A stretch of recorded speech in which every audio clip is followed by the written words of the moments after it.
స్త్రీ పురుష వశీకరణంలో అతి ప్రధానంగా ఉపయోగించేది మరుగుమందండి.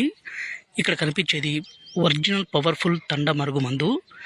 ఈ మరుగుమందుని మనం ఎవరికైతే పెడతామో, అంటే స్త్రీకి కానీ పురుషుడికి కానీ, ఈ మరుగుమందు అసలు ఎందుకు పెట్టాలంటే ఒక మనిషిని మన మాట వినే విధంగా మార్చుకోవడం కోసము, ఒక మనిషిని వశపరుచుకోవడం కోసము, భర్త కానీ భార్య కానీ మాట వినకుండా వేరే వాళ్ళతో మాట్లాడడము, వేరే వాళ్ళతో తిరగడము, ఇలాంటి పని చేస్తుంటే ఈ మరుగుమందుని పూర్తిగా పెట్టి వాళ్ళని మన మాట వినే విధంగాను, మన వశపరుచుకునే విధంగాను చేసుకోవచ్చు.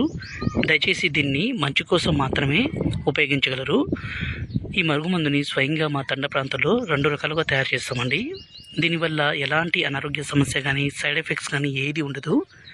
దీన్ని ఒకటి పౌడర్, అంటే మనం ఇది తాగే దాంట్లో అన్నంలో కానీ, కర్రీస్లో కానీ, జ్యూస్లో కానీ, కూల్ డ్రింక్స్లో కానీ, స్వీట్లో కానీ పెట్టి ఇవ్వచ్చు. రెండోది వచ్చేసి లిక్విడ్. ఈ లిక్విడ్ని మనం తలకు కానీ, శరీర భాగాలకు కానీ, చెప్పులకు కానీ, బట్టలకు కానీ పూయవచ్చు.